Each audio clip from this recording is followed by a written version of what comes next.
eu tô meio escuro. Vocês estão me vendo bem? Ver bem, vocês estão conseguindo enxergar. Não é que eu estou bem na fita, não, tá? Mas se vocês estiverem me vendo, está ótimo. Bem, moçada, eu acabei de verificar uma coisa muito triste que abalou meu coração de forma definitiva. Eu acabei de ver o vídeo que eu postei para vocês e ele cortou uma parte, a parte final da correção. Então eu acabei de gravar aqui, eu entrei em cima da hora aqui, porque acabou que no final das contas não deu para ver, o vídeo não foi todo, tá? Então acabei de gravar, depois eu coloco o restante do vídeo lá para vocês, tá? Parece que a minha internet, fala Matheus, fala Luiz Felipe, a minha internet ela parece que está dando um probleminha aqui, mas vocês estão me ouvindo bem por enquanto? Tá tudo tranquilo aí? Por favor, fala que tá, por favor. Eu fico um desespero danado quando o negócio tá bugando aqui. Porque aparece um sinalzinho para mim aqui que estou gravando e aí o negócio fica estranho. Bem, beleza, tá de boa então. Moçada, outra coisa. Então eu vou fazer bem rapidinho, vou compartilhar minha tela com vocês. Nós fizemos na última postagem, na terça-feira, a trilha do conhecimento. E na trilha do conhecimento, algumas pessoas perguntaram, Edmar, você vai explicar o conteúdo e tal. Enfim, eu vou explicar o conteúdo hoje, tá? Caso ainda vocês tenham dúvida em relação à trilha do conhecimento, vocês me avisem, porque aí eu posso ir lá e, enfim, gravar um vídeo e deixar disponível para vocês para tirar qualquer dúvida. Mas hoje, finalmente, eu vou explicar o conteúdo mais específico. Recapitulando o nosso itinerário até agora. Bem, a gente, quando entrou na situação de quarentena, a gente pegou o iluminismo e foi para os Estados Unidos. A gente pegou a mala, colocou lá as coisas do iluminismo e viajou para os Estados Unidos. Fizemos todo o percurso do século XVIII e XIX e chegamos no XX, e agora a gente veio para o Brasil. A gente pegou a mala aqui, tentou entender um pouco como que o iluminismo impactou os movimentos reformistas, os movimentos revolucionários, no finalzinho do século XVIII, aqui na colônia, e aí depois a gente agora vai entrar no século XIX, tá? E aí eu vou fazer o seguinte, eu vou compartilhar minha tela com vocês e qualquer dúvida, eu vou ficar, tipo assim, 5, 10 minutos, aí depois eu volto aqui para verificar se está tudo bem. Moçada que entrou depois vocês peguem a barrinha lá, leva a barrinha lá para cima, porque tem uma enquetezinha que eu coloquei aqui, e aí vocês respondam, por favor, se está tudo bem, só para eu verificar quem está presente e quem não está aqui, tá? E aí qualquer coisa, enfim, se der um bug aqui, vocês me avisam também. Deixa eu só ligar a luz ali para eu me ver melhor, que eu estou me achando muito esquisito. Espera aí, só um momento.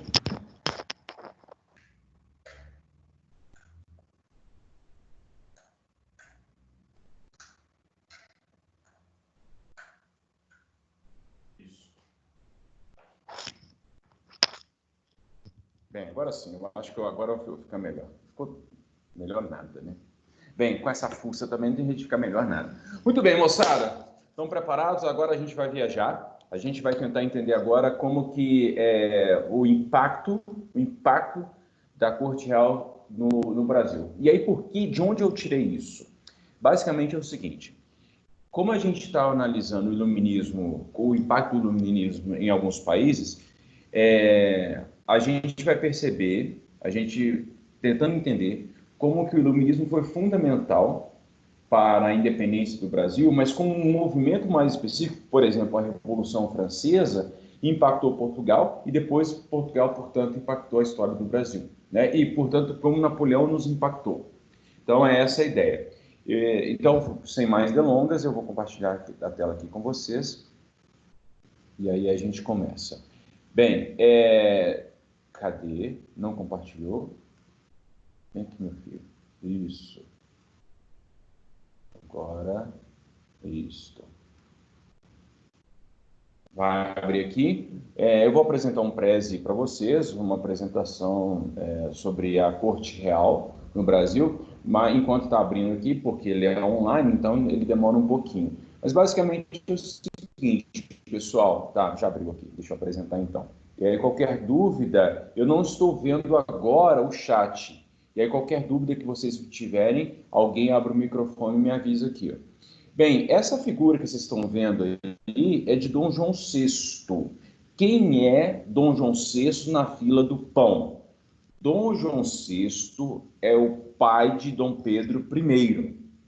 Dom João VI é filho de Dona Maria I. Dona Maria I é a rainha doida, ela ficou doida. Por que Dona Maria I ficou doida? Porque em curto período de tempo, ela perdeu o marido e perdeu o filho mais velho. Tanto é que Dom João VI não era para ter sido o rei de Portugal, era para ter sido o irmão dele, só que o irmão dele faleceu. E aí Dona Maria ficou bem lelé da cuca mesmo. E Dona Maria, quando Portugal foi invadido pela França, já não estava exercendo plenamente suas faculdades mentais. Portanto, ficou a cargo de Dom João VI, o príncipe regente, tomar as decisões. Foi ele que tomou a decisão de trazer a corte portuguesa para o Brasil. A vinda da corte portuguesa para o Brasil não foi uma coisa aleatória, foi uma coisa já havia sido cogitada bem antes, bem anteriormente. Antes já havia cogitado. Por quê? Porque o Brasil é maravilhoso, o Brasil é espetacular. Por isso que eu fico bem bravo quando as pessoas dizem assim, ficam falando mal do Brasil. Ah, porque só podia ser o Brasil. Não gosto disso. Parece que o esporte favorito do brasileiro é falar mal do Brasil. Eu não gosto disso. Muito bem, mas o Brasil é maravilhoso, o Brasil é espetacular, o Brasil é sensacional. Eu só não posso dizer de algumas pessoas que moram aqui, mas enfim. Mas o Brasil, de uma forma geral, ele tem uma posição estratégica muito interessante. Por quê? Porque grande parte das colônias portuguesas ficavam na África. E aí, então, seria mais perto, seria estrategicamente melhor ter a sede da corte portuguesa aqui no Brasil, porque aí ele poderia estar mais próximo da África, por exemplo. Entretanto, não havia uma estrutura, uma infraestrutura que pudesse receber a corte portuguesa. Então, se adiou esse plano por muito tempo, até que, em um momento bastante difícil, tomaram essa decisão. Dom João VI tomou a decisão para vir para o Brasil.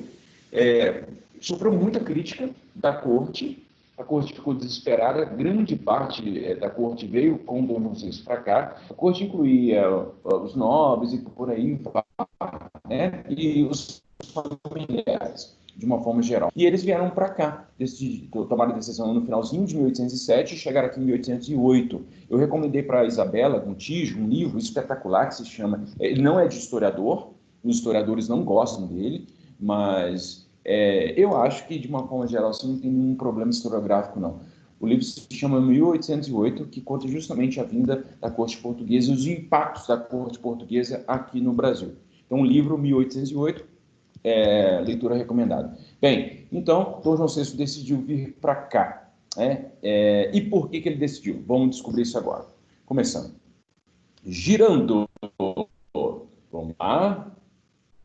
Bem, a vinda da corte portuguesa, esse é o título do... Se alguém estiver copiando, alguém tirando print da tela, ou alguém tirando foto da tela, essa tela irá se desfazer em 3, 2, 1. Passou. Muito bem. O que acontece? Vamos lá, historinha. Napoleão Bonaparte, aquele rapaz bonito, não sei se ele era bonito não, mas eu chamo todo mundo de bonito. Bem, Napoleão Bonaparte, que era italiano, ele foi francês só por uma formalidade, mas Napoleão assumiu o poder em 1799 na França, e aí em 1804 ele se tornou imperador. E ele fez uma bagunça na Europa, ele fez uma bagunça. Ele invadiu um monte de país, entrou em guerra com um monte de país, enfim. E venceu todo mundo, não tinha ninguém que vencia o Napoleão, exceto a Inglaterra. A Grã-Bretanha era a pedra no sapato do Napoleão. Não, Napoleão vencia todo mundo, chegava, estapeava a força de todo mundo, mas não conseguia vencer a bendita da Grã-Bretanha. Perdia, principalmente nas batalhas navais. Obviamente, se perdesse em batalha naval, ele não conseguia chegar, porque a Grã-Bretanha está numa ilha. Como é que ele ia chegar lá? Então, ele tinha que vencer. Não conseguia vencer, então tomava muita porrada no meio do mar, e aí ele ficava inconformado. Como é que eu vou vencer essa bendita da Grã-Bretanha? Aí os conselheiros, eu digo, você diz. Aí, não vão vencer, não. Vai ter jeito, não. E como Napoleão já tinha invadido um monte de países, Napoleão mandou, né? Ele criou um grupo de WhatsApp com os reis dos países que ele invadiu, e aí ele foi e mandou uma notícia para a galera. Galera, é o seguinte, mandou um textão lá e mandou um áudio gigantesco dizendo o seguinte, bem, a partir de hoje, isso foi em 1806, o WhatsApp já existia, inclusive, naquela época. Muito bem. Então, ele mandou um recado para a galera, seguinte, a partir de hoje está decretado o bloqueio continental. O que significa que poderia permanecer fazendo atividade econômica com a Inglaterra. E aí, quando os reis receberam essa notícia, ficaram desesperados. Por quê? Por quê? Porque a Grã-Bretanha era a fábrica do mundo. A Grã-Bretanha era a oficina do mundo. O que isso significa? Significa que a Grã-Bretanha já tinha passado pelo processo de revolução industrial e grande parte dos produtos consumidos na Europa continental vinha da Grã-Bretanha. E aí o Napoleão, alguém lá teve coragem e falou assim, mas Napoleão, se a gente parar de comercializar com a Grã-Bretanha, a gente não vai ter mais produto. Como é que a gente vai fazer? Napoleão, calma, pode deixar aqui comigo, sem problema algum. Eu agora, a partir de agora, vou produzir os produtos necessários para atender a demanda de todo mundo. Esquece Grã-Bretanha e a gente vai ficar aqui de boa. Bem, os reis que tinham amor aos seus dentes não falaram nada e, no final das contas, eles aceitaram acatar. Quer dizer, também não tinha opção, né? Se eles falassem uma coisa, eles iam tomar um ataque do Napoleão. Bem, então, os países ficaram apreensivos, mas Napoleão prometeu que iria substituir com produtos franceses a demanda dos países europeus. Deu certo? Obviamente que não. Napoleão não tinha um parque industrial tal como a Inglaterra, tal como a Grã-Bretanha. E os países, portanto, começaram a ficar revoltados com Napoleão Bonaparte. Isso foi um problema. Um outro problema era a questão de Portugal. Portugal era o seguinte, desde 1703, Portugal havia feito um acordo com a Inglaterra. Esse tratado, chamado de Tratado de Panos e Vinhos, ou Tratado de Methuen, a gente aportuguesou aqui no Brasil chamando Tratado de Metum, não sei porquê, enfim, Tratado de Methuen, ou Tratado de Panos e Vinhos, estabeleceu uma relação econômica de Portugal com a Inglaterra. Portugal tinha estreitas relações comerciais com a Grã-Bretanha. Portugal dependia dos produtos ingleses, dependia bastante dos produtos ingleses. Grande parte dos produtos consumidos na metrópole e também aqui na colônia vinham da Grã-Bretanha. Portanto, havia uma grande dificuldade de se obter produtos de outros lugares. Bem, então, Portugal dependia economicamente dos negócios com a Grã-Bretanha. Ponto. Outro ponto é o seguinte, Portugal estava de boa em relação a Napoleão. Napoleão, toma aí, fiquei de boa e tal. Tinha boas relações diplomáticas, mas veio o ultimato. Desde o bloqueio continental, Portugal continuou comercializando com a Inglaterra, sem nenhum problema, como se não fosse com ele. Pagou de egípcio como se não tivesse nada acontecido, e aí Portugal ficou comercializando com a Inglaterra. Napoleão mandou o ultimato, mandou lá uma mensagem, mandou um mensageiro, aí o Dom João VI leu a carta, falou assim, cara, e agora? Porque se Portugal parasse de comercializar com a Grã-Bretanha, poderia ter prejuízos econômicos consideráveis. Se continuasse comercializando, Napoleão ia invadir. Meu Deus do céu, o que ele vai fazer? A verdadeira história, se ficar, o bicho pega. Se correr, o bicho come. Quer dizer, se correr, o bicho pega, se ficar, o bicho come. Né? Então, Portugal estava no encruzilhado e não sabia o que fazer. Bem, para ilustrar o que significava o bloqueio continental, é isso aqui, moçada. Então, obviamente, que Napoleão mandou construir um muro aqui no mar. Não, estou brincando, viu, gente? Não mandou construir, não. Mas Napoleão proibiu que os países todos que ele havia invadido, esses países aqui, comercializassem com a Grã-Bretanha, queria quebrar. E aí, o que vocês iam fazer diante dessa situação? Vocês iam arriscar com a Grã-Bretanha? Vocês iam salvar a economia ou ir salvar a saúde de você. Ixi, já ouvi esse dilema em algum lugar, né? Mas, de qualquer modo, Portugal estava aqui, né? Portugal estava aqui incluído aqui no pacto, no bloqueio continental. Não podia comercializar, não, cara. Portugal estava mais ou menos com problema aqui, viu? Bem, e aí eu apresento aqui justamente o dilema, né? Enfim, né? Vocês já entenderam o dilema. Entenderam o dilema, né? Se continuar comercializando, França invade. Se parar, poderia ter problemas econômicos. Mas uma coisa é certa, Napoleão ia invadir Portugal de qualquer jeito, tá? Portugal poderia ter resistido. Portugal tinha um exército pequeno, mas Portugal teria resistido. Por quê? Porque o exército napoleônico estava muito mais empenhado em outras campanhas lá no leste europeu, tá? Então, assim, então Portugal poderia ter resistido com a ajuda do seu amiguinho Grã-Bretanha. Só que Grã-Bretanha não quis ajudar Portugal, não. Não quis comprar o boi lá de Portugal. E aí, no final das contas, Portugal decide fazer o quê? Vamos todo mundo embora para o Brasil. Vamos migrar a corte portuguesa para o Brasil.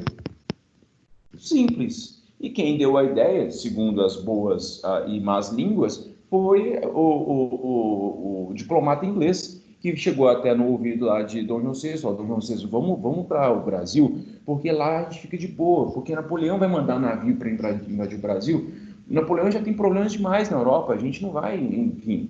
E aí, então, Dom João VI, que era lá o príncipe regente, decide, então, trazer a sua corte para o Brasil, sem avisar os brasileiros, diga de passagem. Muito bem. E aí, no dia 27 de novembro, cerca de 15 mil pessoas, era uma cidade. Era como se você pegasse uma cidade, sei lá, comparando nos dias atuais, a gente pegasse Belo Horizonte em termos proporcionais, obviamente, né, pessoal? Pegasse Belo Horizonte, migrasse lá para a África, levasse, pegasse lá, sei lá, milhões de navios e transportasse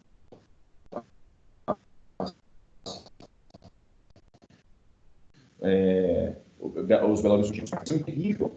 Embarcaram 15 mil pessoas em 14 navios. Então, mais ou menos 1.000 e poucas pessoas por navio. Olha que desespero. De uma hora para outra, a galera embarcou. E aí, sem muito preparo. Foi de uma hora para outra, assim. Quando as tropas napoleônicas estavam chegando em Portugal, a galera entrou no navio, carregou o que pôde, e aí a galera veio para o Brasil. A corte carregou metade do dinheiro que estava circulando no reino português. Isso foi um prejuízo muito drástico para Portugal, principalmente para os comerciantes, para a burguesia lusitana. Por quê? Porque a burguesia lusitana dependia das atividades econômicas e foi abandonada. Os portugueses que ficaram lá se sentiram abandonados, enquanto os bonitões, os nobres e a corte real veio para o Brasil de uma hora para outra. Agora, por que a Inglaterra estava tão benevolente, estava ajudando tanto Portugal? Qual era o interesse da Inglaterra em relação a Portugal? Bem, deixa eu ver aqui se está tudo bem por enquanto. Moçada, tá de boa aí? Tá tudo tranquilo?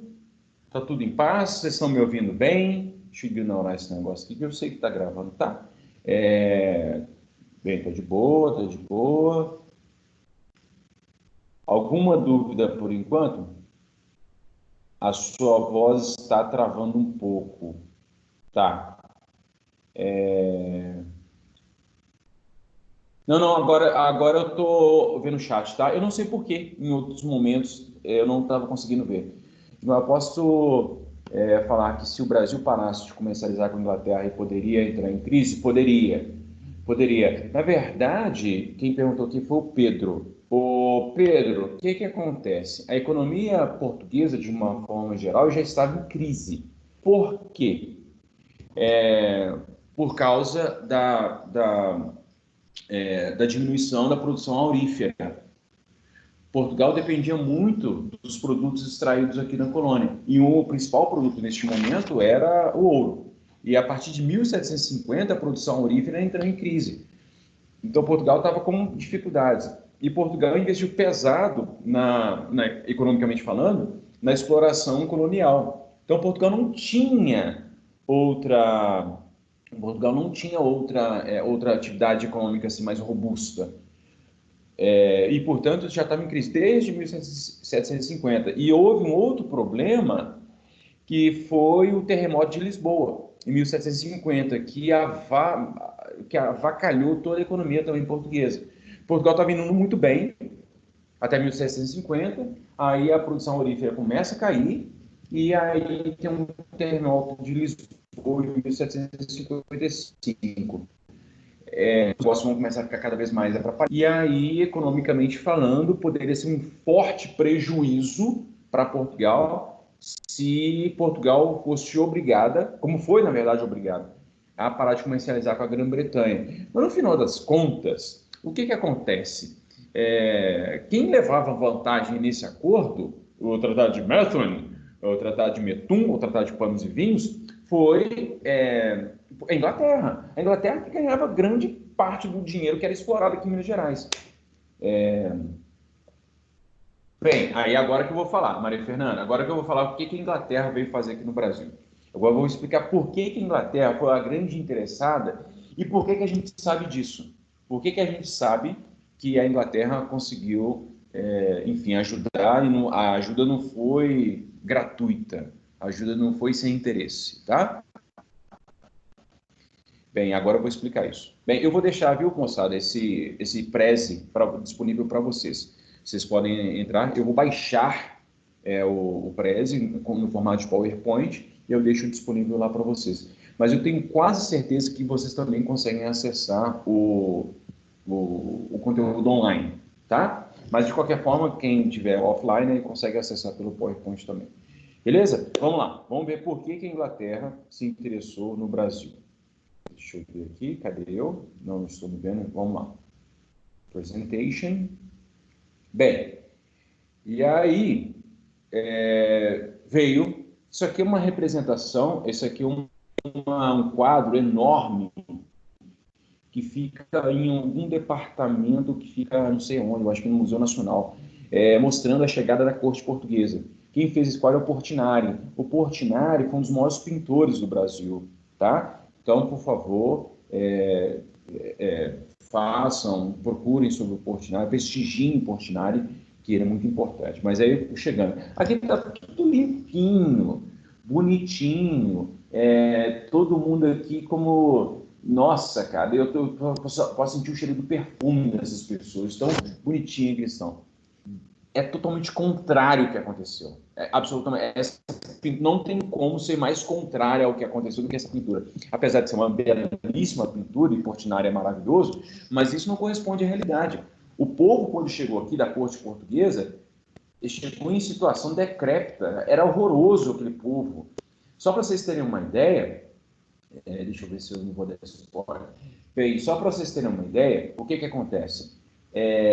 Como foi uma viagem não planejada, a galera se amontoou nos navios, não tinha água potável direito para todo mundo, não tinha, portanto, se não tinha água para beber, vai ter água, por exemplo, para tomar banho? Não, a galera fica 2, 3 meses viajando sem tomar banho.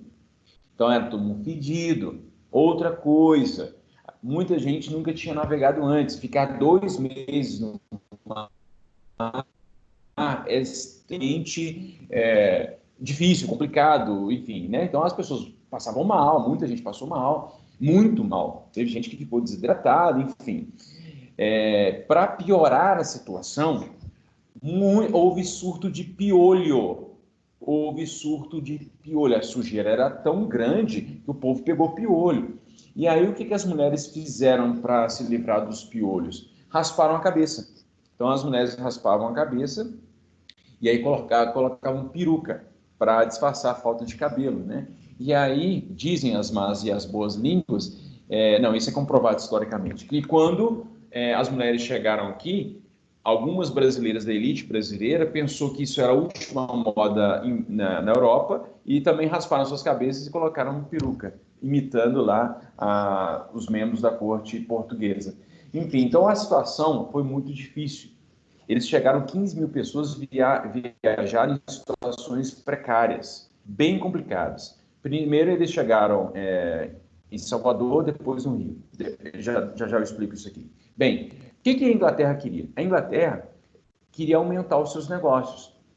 Ué, Edmar, mas se a Inglaterra tinha negócio com Portugal, então tá de boa. Então, o Brasil comercializava com a Inglaterra? Não, de forma direta, não. E por quê? Porque existia uma coisa chamada Pacto Colonial. O Pacto Colonial, ou melhor dizendo, exclusivo colonial, eram os produtos explorados aqui na colônia e que deviam ser mandados para metrópole exclusivamente. O Brasil não poderia, a América Portuguesa, não poderia comercializar, sei lá, com a França ou com os produtos ou países africanos, não, sem o consentimento de Portugal, nunca. Então, Portugal que decidia quem poderia comercializar. Pessoal, me dá um minuto, me dá um minutinho que surge um problema aqui, rapidinho, eu já volto.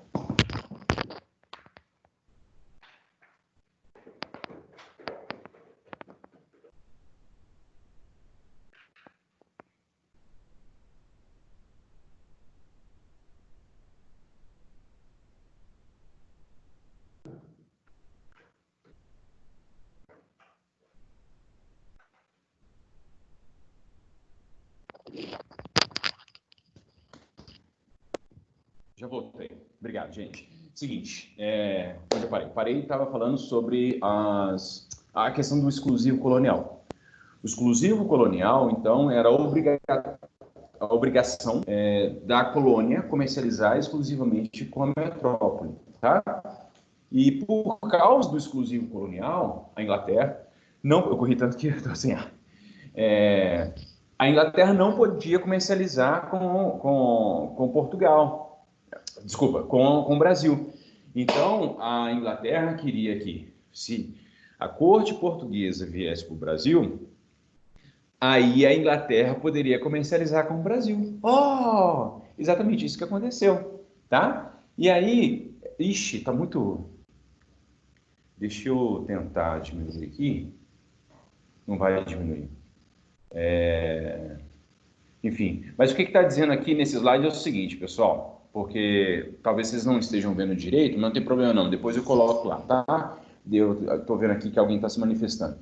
Bem, mas basicamente, aqui nesse slide está dizendo que uma parte da galera chegou em Salvador, em janeiro de 1808, e só em março é que o restante da corte chegou aqui no Rio de Janeiro, tá? Então, primeiro teve uma galera que foi para Salvador e depois teve uma galera que chegou em março. A viagem se iniciou em novembro de 1807, e só em março que eles chegaram aqui, tá? Então, foi muito difícil essa viagem, extremamente complicado.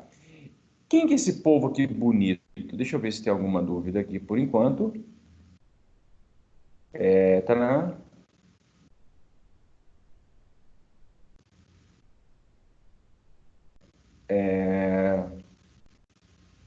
Gente, por favor, senão eu vou ter que tirar toda e qualquer possibilidade de interação entre mim e vocês, se tiver alguma pessoa que continue removendo as outras, tá? Por favor, não façam isso, tá? Bem, então, tem alguma pergunta? A Nicole pediu para eu repetir a última parte. Ô, Nicole, é o seguinte, eu não sei qual exatamente a parte que você gostaria que eu repetisse, mas basicamente eu estava dizendo sobre a questão do exclusivo colonial. Foi nessa parte que você perdeu? Me dá um ok aqui, só para eu saber. Ou então, se você puder, Nicole, se você tiver microfone, fale no microfone fazendo favor, porque aí fica mais rápido, para a gente não perder muito tempo. Pode abrir o microfone aí, por favor? Oi, Edmar. Foi essa Oi, parte, tudo bem? sim. Tá, então essa parte aqui da Inglaterra, né? Sim. Tá. Obrigado, Nicole. É o seguinte, todo o domínio colonial havia uma relação entre a metrópole e a colônia por meio de um acordo, um documento, enfim, chamado exclusivo colonial. Então, portanto, a colônia era proibida de comercializar com qualquer outro país que não fosse a metrópole. Então, o Brasil não poderia comercializar com ninguém. Como a Inglaterra sabia disso, porque a Inglaterra também teve colônia, o que a Inglaterra fez? Ela encontrou a oportunidade de ouro e convenceu a corte portuguesa de migrar para o Brasil. Ao fazer isso, a Inglaterra estava de olho no mercado brasileiro. Lembrando que, como a Inglaterra perdeu o mercado europeu, devido ao bloqueio continental, a Inglaterra iria encontrar aqui a substituição do mercado que havia perdido na Europa. E isso foi tão bem sucedido que no século XIX, a partir de 1808, o Brasil vai ser inundado com produtos ingleses. Portanto, o grande interesse da Inglaterra era possibilitar, era ampliar, era abrir o mercado brasileiro para os seus produtos. E isso foi efetivado, isso aconteceu de fato. Então, os brasileiros começaram a consumir cada vez mais produtos ingleses. Se hoje nós somos bastante influenciados culturalmente pelos Estados Unidos, em termos também de consumo, em termos de comportamento econômico, naquela época, no século XIX, nós éramos influenciados muito pela Grã-Bretanha, pela Inglaterra. Grande parte dos produtos que consumíamos aqui vinha da Inglaterra. Até que, no finalzinho do século XIX, nós tivemos uma treta. A gente teve relações diplomáticas cortadas com a Inglaterra, mas foi por um outro motivo, tá? Bem, e aí, deixa eu voltar aqui no slide, quando Dom João chega aqui, Dom João era, né, o segundo filho mais velho, o segundo filho homem mais velho de Dona Maria, ele era o príncipe regente, e ele chegou aqui, ele precisava tomar um monte de decisão. Dom João era casado com Carlota Joaquina. Quem era a Carlota Joaquina na fila do pão? A Carlota Joaquina era uma princesa espanhola. Então, o casamento de Dom João com Carlota Joaquina pretendia unir interesses de Portugal e Espanha. O que acontece? Carlota Joaquina se casou com Dom João bem novinha. Ela tinha 11 anos de idade, mais ou menos. E Dom João VI não era tão mais velho também, não, mas ele era um pouco mais velho. Eles nunca, na verdade, foram apaixonados um pelo outro. Você fala, nossa, Edmar, as pessoas se casavam assim? Casavam. Era muito comum. Aliás, era muito mais comum as pessoas se casarem por conveniência do que por amor. E era muito comum, tanto o rei e a rainha terem muitos amantes. Muito comum. Vocês nem imaginam tão comum que era isso. Então, Dom João VI parece até que se apaixonou por outra mulher, mas Dom João VI era mais quietinho. Agora, Carlota Joaquina, meus filhos, ela tinha muito amante, viu? Ela chegou, inclusive, a assassinar amantes dela. Enfim, e aí, sempre que isso acontecia, sempre todas as coisas erradas que Carlota Joaquina fez, Dom João VI acobertava, tá? A história da família real portuguesa a partir desse momento, na verdade, a partir de Dona Maria para cá, e a história da família real brasileira é muito triste. Tem uns episódios bem tristes assim que eu vou contar para vocês depois. Muito bem. Então, essa aqui, Dona Carlota e Dom João VI são os regentes.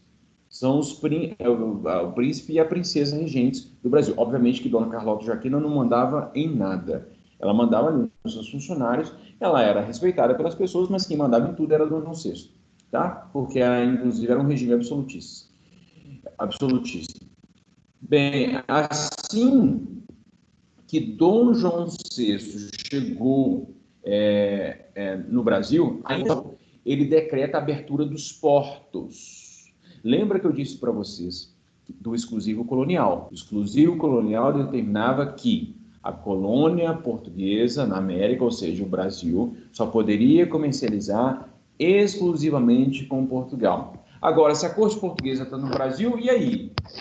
O que ia acontecer? E aí Dom João VI, então, decreta a abertura dos portos. Edmar, o que isso significa? Significa que o Brasil, a partir daquele momento, em 1808, poderia comercializar com qualquer país. Com qualquer país.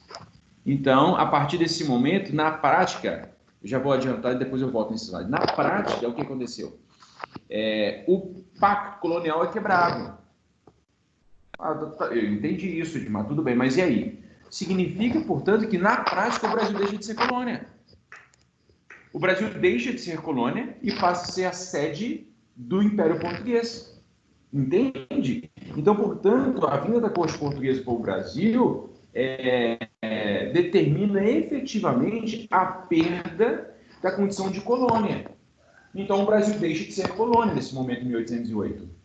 Entenderam? E aí, então o Brasil se tornou independente? Não se tornou independente, não. Mas ele deixou de ser colônia. E isso significa, portanto, que o Brasil, a partir de então, ele começa a trabalhar relações comerciais com outros países, Inglaterra principalmente, mas na prática, os comerciantes, principalmente a burguesia brasileira, a elite brasileira, passa a experimentar uma liberdade que não tinha antes. A elite brasileira, com muita vontade de comercializar com os países, não podia antes, agora pode. Então, a quebra do pacto colonial, por meio da abertura dos portos em 1808, representou efetivamente a perda da condição de colônia do Brasil, porque o Brasil passou a ser a sede do Império Português. Bem, e o que se estabelecia a abertura dos portos? Que todos os produtos importados de outras nações seriam taxados em 24%. E que os produtos portugueses seriam taxados em 16%. Ou seja, eles cobravam imposto também de produtos que vinham de Portugal, principalmente vinho, talvez tapete, mas sei lá, o que vinha, né? Bacalhau, vinha bacalhau de lá. Enfim, e aí vinham produtos que eram taxados em 24%, ou seja, então é uma sobretaxa bem importante, mas mesmo assim valeria a pena, porque o Brasil é um mercado excepcional. O país é um Brasil. O Brasil é um país gigantesco, cheio de mercado por aí. Então, o Brasil pode receber bastante produto. Então, os países que puderam comercializar com o Brasil adoraram isso. Só que tinha uma sobretaxa de 24%. E os produtos portugueses eram taxados em 16%. Então, o Pacto Colonial chegou ao fim. Aí, o que acontece? Vem 1810. O que acontece em 1810? Portugal faz um acordo com a Inglaterra em que estabelece uma taxa preferencial de importação de 15% para os ingleses. Ué, mas você acabou de falar que era 24%? Eu sei. Em 1808, a abertura dos portos estabeleceu uma taxa de 24%. Só que em 1810, no Tratado de Aliança e Amizade com a Inglaterra, a Inglaterra passa a ter taxas preferenciais mais baixas do que as taxas de Portugal.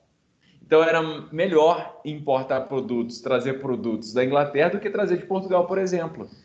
Portanto, neste momento, em 1810, consolida-se, efetiva-se o interesse da Inglaterra sobre o Brasil.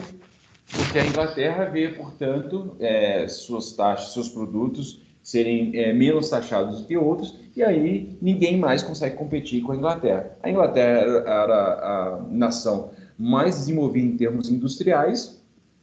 A Inglaterra estava muito mais à frente do que qualquer outro país, muito mais, inclusive, do que a França, e a Inglaterra ainda recebe taxas preferenciais.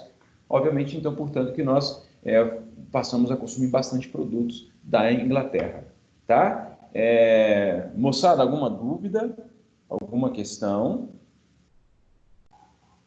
Tá. Edmar, repete devagar. Em 1810... Não, tô brincando. Seguinte, vamos lá devagarinho. Em 1810, foi feito um novo acordo entre Portugal e a Inglaterra, tá? Bem, que novo acordo foi esse? É um chamado Tratado de Aliança e Amizade. Esse tratado previa uma sobretaxação de produtos importados, trazidos da Europa para cá, trazidos da Inglaterra para cá, preferenciais para a Inglaterra, de 15%. Todo e qualquer produto que vinha da Europa era sobretaxado. Todo e qualquer produto, vindo de qualquer lugar, era sobretaxado. O que isso significa? Significa, por exemplo, que esse meu negocinho aqui, essa minha, como é que isso chama? Caneca. A minha caneca custa R$5. O preço dela, normal, R$5. Se eu vou mandar, eu estou em Portugal, tá? Se eu mando para, o Brasil, essa minha caneca, ela vai chegar custando R$ 5 e alguma coisa. Esse alguma coisa, R$ 5,15, R$ 5,15. Significa que esse 15 centavos é o imposto que Portugal cobrava. Então, o produto ele custava um pouco mais caro. Por quê? Porque Portugal queria se beneficiar com os impostos, né? Então, todo e qualquer produto vindo de fora que entrasse no Brasil era sobretaxado, né? Recebia uma taxa a mais. E aí, essa sobretaxa ficava no bolso da coroa portuguesa. E aí, o produto era comprado, consumido pelos brasileiros. Muito bem. Em 1808, é feito a abertura dos portos. Então, o Brasil abriu seus portos. O que isso significa? Significa que, a partir daquele momento, o Brasil poderia comercializar com qualquer país, além da metrópole. Até 1808, o Brasil só poderia comercializar com a metrópole. Isso se chama exclusivo colonial. Quando, então, Dom João VI abre os portos, o Brasil, então, passa a comercializar com qualquer outro país. Ele pode, teoricamente, comercializar com qualquer outro país, a partir de 1808. Só que é o seguinte, os produtos vindos de outros países seriam sobretaxados em 24%, tá? E mesmo assim era interessante, tanto para o Brasil quanto para outros países, porque era um mercado muito promissor, o mercado brasileiro. Então, 24%. E os produtos portugueses seriam sobretaxados em 16%. Beleza? Beleza. Em 1810, Dom João VI faz um novo acordo com a Inglaterra, Tratado de Aliança e de Amizade. Nesse tratado, prevê taxas menores para a Inglaterra. Então, ao invés de pagar 24%, a Inglaterra passa a pagar... quem, na verdade, paga, no final das contas, é o consumidor. Mas aí, enfim, porque acaba que aquele que está importando, ele acaba transferindo o custo, né? Transferindo o custo para o consumidor. Bem, mas aí os produtos ingleses seriam sobretaxados com 15%, ou seja, com a tarifa menor do que os produtos portugueses. Entende? Então, por isso que a Inglaterra é a grande beneficiada no final das contas.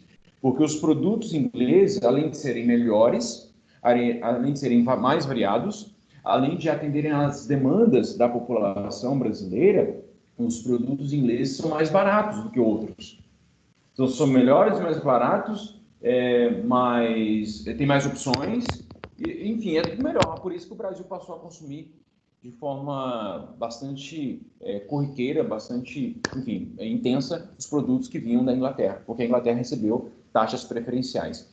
Por que a abertura dos portos representou, na prática, o fim do domínio colonial? Porque o que determina o domínio colonial de uma metrópole sobre a colônia é o exclusivo colonial. Aquilo que determina que o Brasil é uma colônia de Portugal era o exclusivo colonial. Quando tem a abertura dos portos, o exclusivo colonial acabou. Então, na prática, o Brasil deixa de ser colônia. O Brasil passa a ser a sede do Império Português.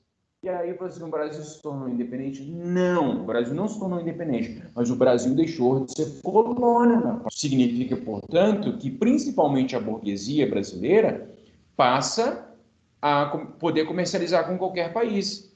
E aí, você faz o seguinte, Portugal vem e permite que a burguesia, os comerciantes comercializem com qualquer um. E aí, os comerciantes adoraram aquilo, passaram a ganhar muito dinheiro. Vocês acham que os comerciantes, a elite, vai querer retroceder? De forma alguma. A liberdade, eles vão querer cada vez mais. E por isso que eles começam a se mobilizar em pouco tempo para conseguir a independência do Brasil. Tanto é que a corte portuguesa chega em 1808, 14 anos depois, que historicamente é um período muito curto, o Brasil se torna independente, principalmente devido ao apoio da elite. A elite se mobilizou para conseguir a independência. Por que a elite fez isso? Porque a elite estava influenciada pelas ideias iluministas, mas também, sobretudo, porque tinha interesses comerciais, para poder comercializar como quisesse, construir um país. porque perceberam que o negócio era tão bagunçado lá em Portugal, e falaram, não, a gente vai resolver a nossa vida aqui. O Brasil é muito mais importante que Portugal. Só hoje, Portugal, sei lá, tem 11 milhões de pessoas. Existem mais mineiros no mundo do que portugueses, só para vocês terem uma ideia da dimensão da diferença populacional e tamanho geográfico, tamanho territorial. Bem, não, Brenda, o Brasil não era independente, mas o Brasil passou a ser a sede do Império e, como tal, deixou de ser colônia, tá? Deixou de ser colônia, mas era ainda dependente de Portugal. Gente, vamos colocar vírgula nessas perguntas de vocês, senão eu não consigo entender. Olha só, não por quê? Eu não entendi a pergunta, mas vamos lá. Seguinte, o Brasil não era independente porque não estava formalizado, não foi feita uma declaração de independência. O Brasil ainda dependia de Portugal. O Brasil era a sede do Império. O Brasil, por exemplo, os brasileiros, assim, em português, nós não queremos mais vocês aqui agora. Não podia fazer isso. O que significou? A prática era o seguinte, que a elite brasileira poderia comercializar com qualquer um. E, em termos práticos, isso que significou o fim do exclusivo colonial, tá? Pois a questão toda é que quando a corte portuguesa chega no Brasil, tem um impacto, 15 mil pessoas chegaram no Rio de Janeiro, imagina isso. O impacto foi terrível, o impacto foi muito mais negativo do que positivo. Houve impactos positivos, mas os impactos negativos foram muito maiores. A rivalidade entre português e brasileiro só aumentou. E aí, portanto, o que aconteceu? A elite brasileira começa a se mobilizar para conquistar a independência formal, a independência política. Porque se a gente tem a independência econômica ali, porque o Brasil deixa de ser colônia, né? E o Brasil passa a ser a sede do Império, o Brasil a elite principalmente, começa a querer pleitear a independência política. Ser independente, Brenda, significa várias coisas. Por exemplo, o Brasil dependia politicamente de Portugal. O Brasil era dependente politicamente, mas já estava conquistando a sua independência econômica, tá? Enfim, é isso. Tá bom, moçada? E aí não deu para... Eu quero que vocês tenham em mente o seguinte, que no final das contas, a grande beneficiada com a vinda da corte portuguesa para o Brasil foi a Inglaterra, a Grã-Bretanha, tá? E aí, o que vai acontecer? A gente vai ver como que, no final das contas, a vinda da corte portuguesa antecipou um processo que estava já em curso, mas que foi acirrado, o processo da independência, né? Que a vinda da corte que foi determinante para nós conquistarmos a nossa independência política. Ana, o vídeo que a gente está gravando aqui agora ou o PowerPoint? O PowerPoint eu vou colocar agora. O vídeo eu tenho que esperar, eu tenho que subir lá para o YouTube e depois passar para o campus. Mas eu vou colocar daqui a pouco lá também, tá bom? Gente, se vocês não tiverem alguma pergunta, então a gente encerra por aqui, tá bom? Um prazer enorme tê-los aqui. Espero que vocês tenham compreendido o assunto aqui. Qualquer dúvida, me chama lá no fórum, tá bom? Um grande abraço para vocês, bom fim de semana, fiquem bem, fiquem saudáveis e, por favor, o povo que tem consideração por mim, abra o microfone e me deem tchau para mim, tá? Um grande abraço, pessoal. Tchau, Ana. Tchau, Carol. Tchau, Edmar. Tchau, Edmar. Tchau, Edmar. Tchau, Edmar. Tchau, lindos, maravilhosos, sensacionais, espetaculares. Falou, Edmar. Falou.